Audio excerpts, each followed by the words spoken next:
Kilala mo itong dalawang to? Yan yung nakita mo. Yung boses nila kanina. Sino po yun? At sino si Dudong? Ha? Huwag mong patatawarin ito.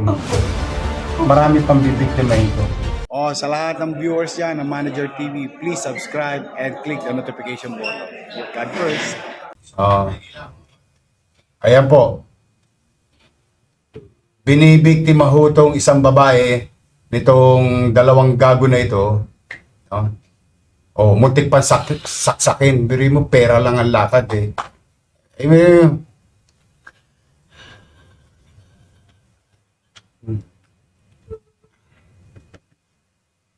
Doon sa sa netizen na nag-post, maraming salamat sa iyo. At dahil po diyan nandito po yung biktima na si Patricia Lopez, yung nakita niyo nakasakay sa motor kanina.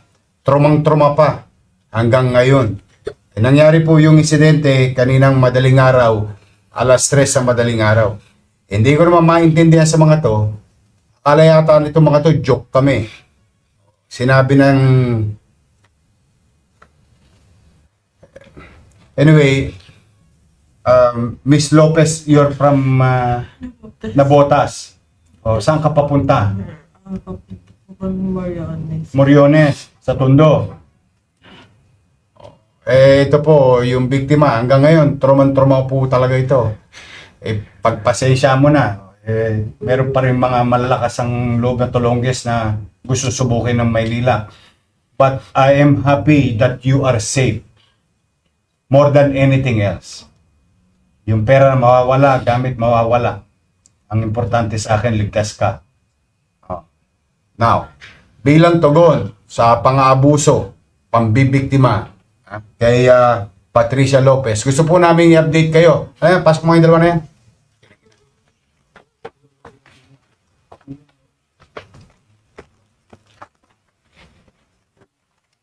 Sino yung sasaksak sa'yo? Ito ba? Sino? Ito? Yung uundayan ka pa ng saksak? Kilala mo itong dalawang to? Yan yung nakita mo. Narinig ko rin po yung boses nila kanina. Sino po yun? Sila yun. Anong mga nakuha sa'yo? Yung cellphone ko po. Tapos yung pera hinito ko po pambayad ng bills. Asan yung pera? Asan? Dudong po. Dodong. Ikaw, yung pangalan mo? Moises. Ikaw, Marlon. Nakanin yung pera? Pati yung cellphone.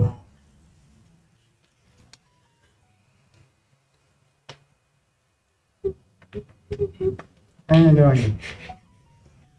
Buwa ka ng ina nyo.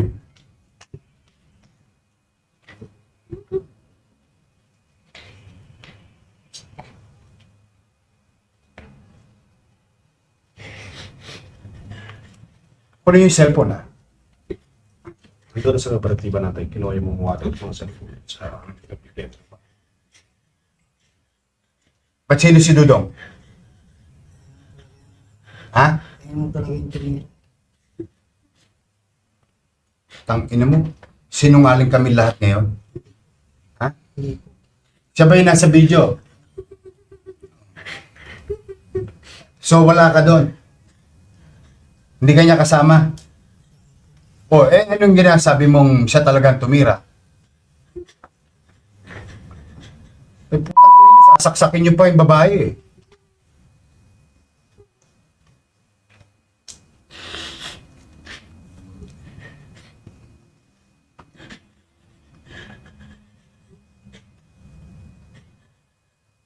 Panginig kayo ng laman eh.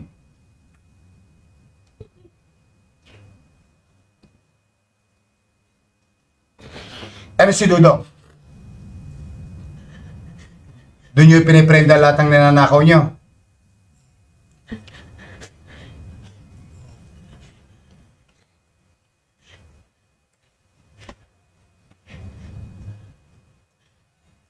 Na-medical na to mga to.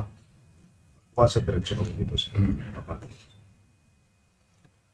Anyway, muli, kami humihingi ng pasensya sa iyo na nangyari sa iyo yan dito sa Maynila.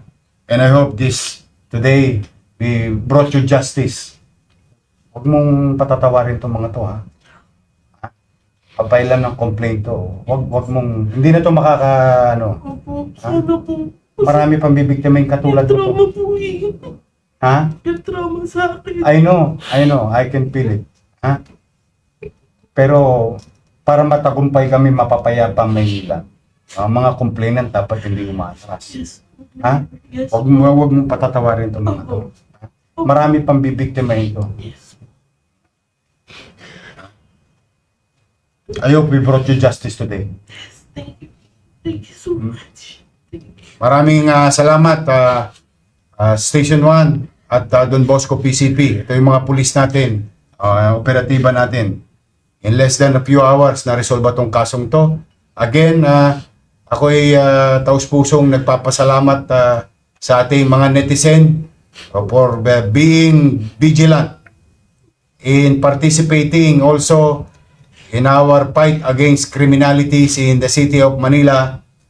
Kayo'y malalakas ang loob na videoan itong mga tolongges na to, mga kriminal na to, at napapadali para sa amin ang gampanan ng aming tungkulin dahil sa inyo.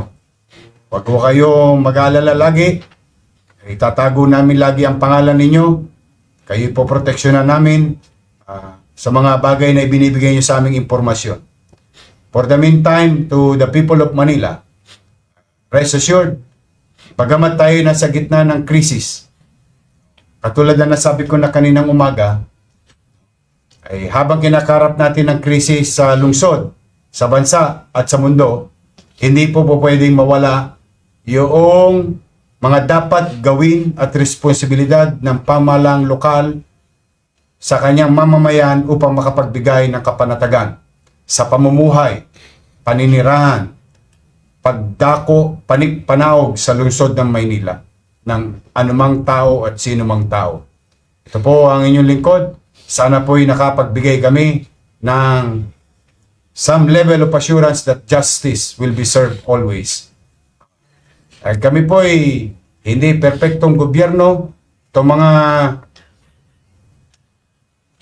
mga lokong ito, maaring makalalagpas sila panandalian. Maaring hindi namin sila maagapan. Pero we'll make sure, matter of time, madala sila at mahuli. Pipilitin namin mapagtagumpayan na makapagbigay ng hustisya sa bawat biktima o bibiktimahin. Hindi naman.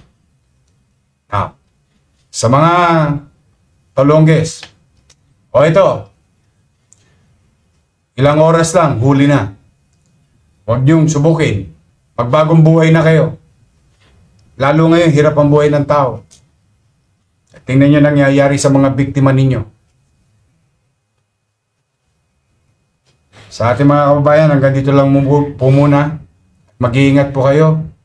Pumanatag kayo, may gobyerno sa Maynila. Pagpalain nawa kayo ng poong may kapal. Maraming salamat po.